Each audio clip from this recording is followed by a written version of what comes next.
মধ্যশ্রী সাঁতারু বুলা চৌধুরীর হিন্দ মোটরের বাড়িতে চুরি হয়েছে।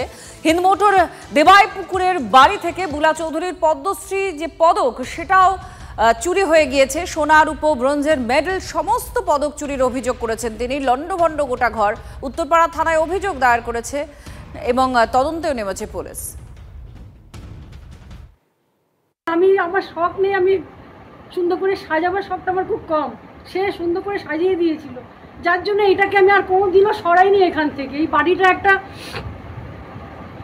দৃষ্টান্ত ছিল। পদ্মশ্রী নেই, 4টে আমি রাষ্ট্রপতি পুরস্কার পেয়েছি। আজকে হুগলি ডিস্ট্রিক্টে দাঁড়িয়ে গর্বের সাথে বলতে পারি যে 4টে রাষ্ট্রপতি পুরস্কার। কিন্তু আমার বাড়িতে তিনবার চুরি হলো। প্রশাসককে আমি অনুরোধ করব, আপনারা একটু দয়া করে দেখুন, একটু রক্ষা করতে পারছেন না আপনারা? যখন মাননীয় মুখ্যমন্ত্রী স্পোর্টস মিনিস্টার ছিলেন তখন আমাকে বলেছিলেন যে বুলা, তুমি সাব গেমসে যাচ্ছ শ্রীলঙ্কাতে, তুমি একটা পদক, একটা মেডেল নিয়ে আসো, একটা গোল্ড মেডেল নিয়ে আসো, আমরা গর্ববোধ করবো তোমার জন্য।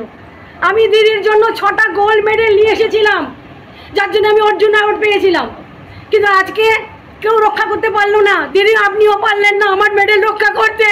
6টা আমার গোল্ড নেই, এবার এর থেকে আর কিছু নেই।